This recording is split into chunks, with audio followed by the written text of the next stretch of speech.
So, had a ton of fun in Sacramento this weekend, recuperating and relaxing with friends and family. Thank you so much to Lego and Z. They were very hospitable hosts, very greatly appreciated. Today is about a 12-mile walk, very easy. I'm at the point where that's absolutely nothing to me. And unfortunately, we do have a bit of like a last-minute swap. We were going to be staying with Lego's family, who lives kind of near Rosemead and Rockland, but unfortunately, their little girl has, I believe it's like hand-foot disease. It's like some sort of rash-related illness that kids are prone to get, not really adults. It's funny, I've worked with early education for so long, I've actually don't think I've ever heard of it, or maybe the lingo is different to me. Maybe I know it by a different name. Anyway, I am going to be staying at a hotel instead. But don't you worry, I've got a fun surprise for us tomorrow when we depart from our hotel. Sacramento is an underrated city in California. Sure, it might be our state's capital, but compared to Los Angeles, San Francisco, San Diego, it just doesn't get the same amount of buzz. And it's hard to see why. I had so much fun videotaping all of the artwork, all of the historic old restaurants and buildings. The murals in particular are vibrant, gorgeous. They have such an imprint on your feeling and mood as you're walking through a place as powerful and notable as Sacramento. Right alongside historic Route 40 is a walkway that I enjoyed. I will say that it was cool getting through it, but this little tunnel, pretty cool. It smells pretty bad. Definitely something. Something that surprised me about Sacramento is just how bicycle-friendly it is. There are so many lanes you can use. They're actually pretty well used as well. I saw plenty of bikers throughout my entire walk, and you even got really nice scenery like this bridge that's really fun to walk across. Bike ride on a bridge with a beautiful lake out in the distance. The wind feels so nice in my hair. It's a great day to be alive. And of course, parks, which I'm always ranting and raving about using words like verdant or whatever. Look, what can I say? I love parks. They're fantastic, and Sacramento is truly no exception. You know, there really have been a lot of bikers on this trail. So I think I am genuinely going to have to look out. Look, there's even people coming as we speak. Good to know. All right, we've got ourselves a new bench today. Oh. Wonderful. Sacramento. I feel like this area that I'm in is a little older. It's got a little more, I suppose, history with the architecture. There's a charm to it for sure.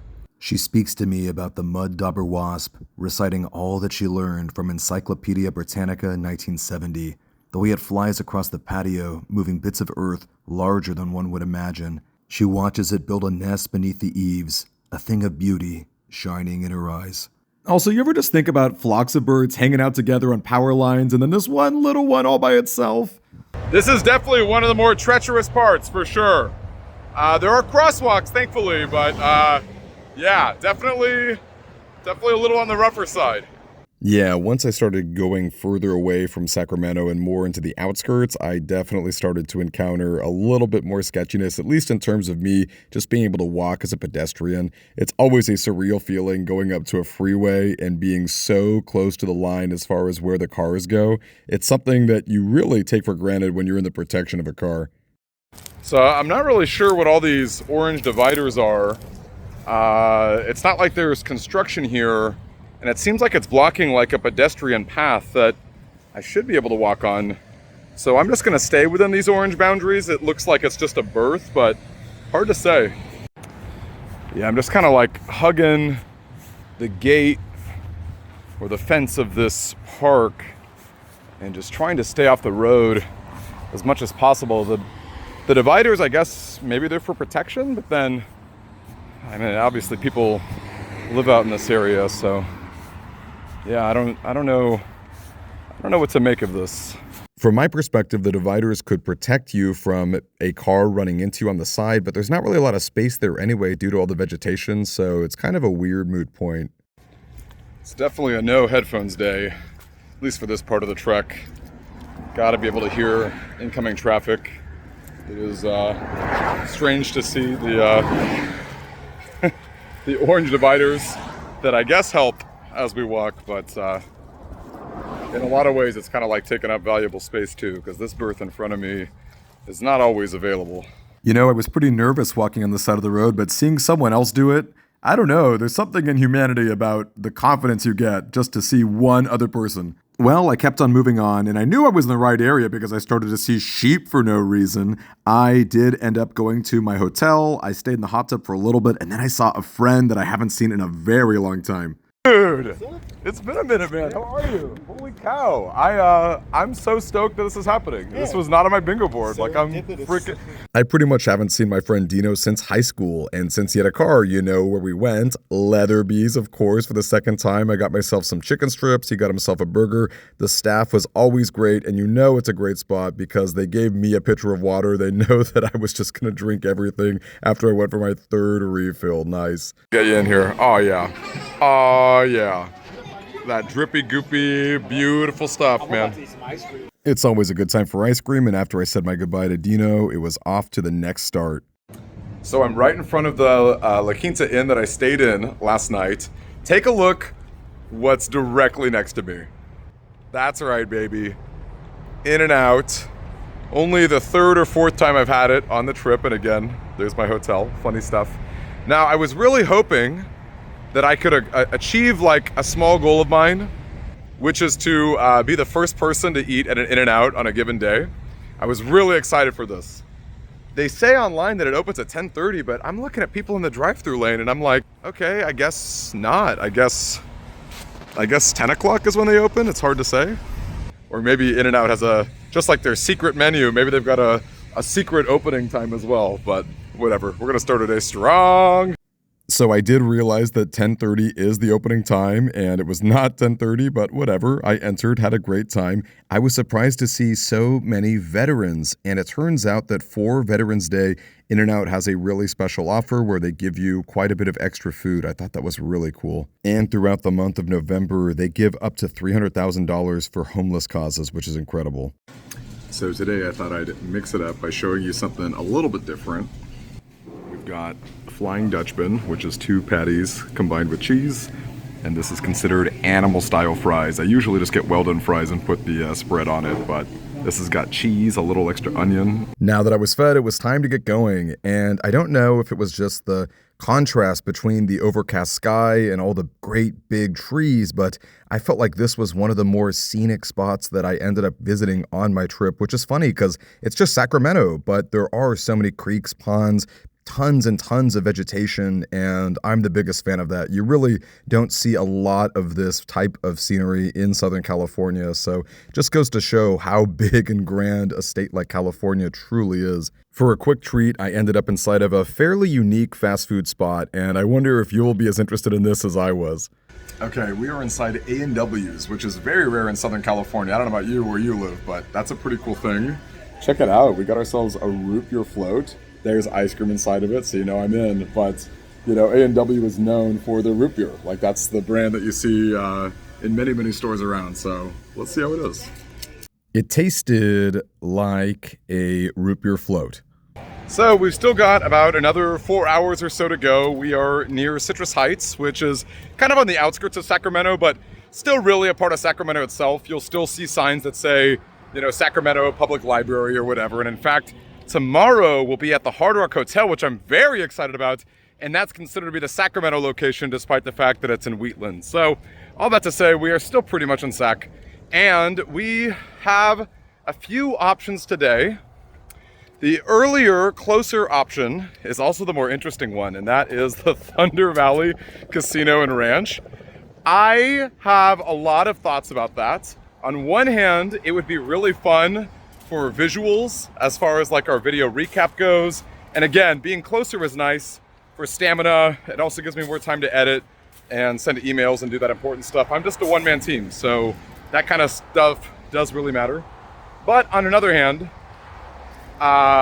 we could also be saving more money if we do the generic La Quinta, Wyndham nonsense that we've been doing all throughout our trip.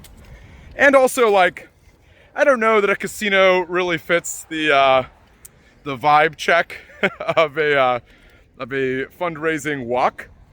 So despite how much fun I'd have viewing it, because I would not be gambling, But if I am going to be gambling on my health, I may as well gamble in spirit, right? So we'll see. We'll see where we end up. I'm curious. I walked by a cemetery, and for this part, I'm just going to let the sounds of nature play for a little bit. As I was walking by, I saw this great big row of American flags, and I thought, today's Veterans Day. Let's pay a little quiet respect to these people. I'm trying to keep my voice down. There are other families that are here who are undoubtedly honoring the lives of the men and women who have served. And I thought to myself, let's take off the headphones, let's take off the glasses, and let's just be in this moment.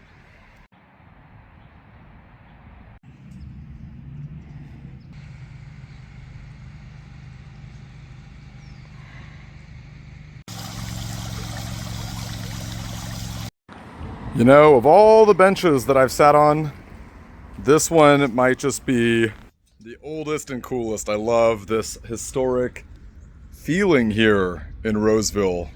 I kind of want to grab a hotel in this area. I mean, it's just awesome. After passing yet another great park, I ended up in the city of Roseville. Take a look that they actually have roses surrounding its sign. My favorite part about this city was all of the signs that talked about various points of interest and history throughout all of Roseville, like sheep herding, like the world's largest ice plant, and even a fun gazebo that was all throughout Roseville. Underground tunnels are very, very cool. Always a pleasure to see cars zooming past you. But what's even cooler than that is Nubbins. This is an old drive-in restaurant. It's got a painted aesthetic, which is super cool. And I went for a dipped cone because, well, you know that I enjoy ice cream. This timed out really well because Lego and Z had a sponsorship package for me. Okay, they sent 2 pairs. 2 pairs and some bonus here. What is this? What is this? How do you even open it? Okay, thanks, Doug. Is that like a sweater? Yo, look at that thing! Wait! Hoka branded. Wait! And Hoka if you're buying. Wow! Wow, I love gray. That's like one of my favorite like color schemes for shoes. Gets Biden. Not even joking, like that's just, I love gray. Gets Biden for you too. What is this? Based off your most recent, maybe second recent. Yeah. Olive green. Wow. Okay. My shoes are Geppetto, and I'm ready to jump ship to some Hoka. That is insanely cool. Thank you, Hoka. Holy cow. Wow. Okay, these things are insanely light. I cannot believe how light they are. They're so freaking cool. I know it was a broken record saying wow, but this seriously just moved me. These came from a Hoka employee named Chloe who heard about my story and reached out to me. I gave her Lego's address. I could not believe I got 2 pairs of shoes and a coat. They are so high quality. Hoka is an incredible brand. I am beyond grateful. Thank you, Chloe, and to Hoka for sponsoring and believing in me. My new shoes got me as far as the casino, but... Well, unfortunately, the casino was not very accommodating. Small wonder, but I will say the Christmas decorations were very pretty, and I'm looking forward to breaking in these wonderfully light, awesome Hokas. That is just going to make my day and the rest of my trip. It's so freaking incredible. Thank you to Chloe for setting that up. And we're only like 50 minutes away from a pretty reasonable hotel accommodation, so let's break them in. Let's see how these Hokas feel. Walking at night has been a pretty rare experience on this firewalk, and while it does make for some beautiful shots if you can get the right lighting, it is a little scary, and I'm really grateful that my new hotel accommodation was really not that far away.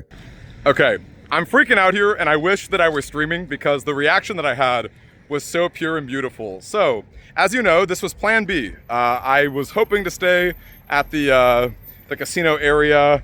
Obviously too expensive, no good, whatever. So I didn't really know like what Plan B would look like in terms of like the area. I didn't like necessarily spend a lot of time scouting it out. Look at this.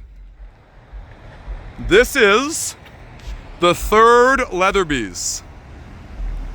The third Leatherby's Family Creamery. I could not ask for better food. Third time's a charm, and with a spot as high quality as Leatherby's, you know that I'm always enjoying it. I could really only stomach a small scoop of ice cream, but I of course enjoyed the food, the vibes, and we even got to see a little birthday. There is a little candle that they put on top of a big colorful sundae. I'm gonna have to come on my birthday sometime for sure. And with all that being said, I got hard rock and hard weather in my future.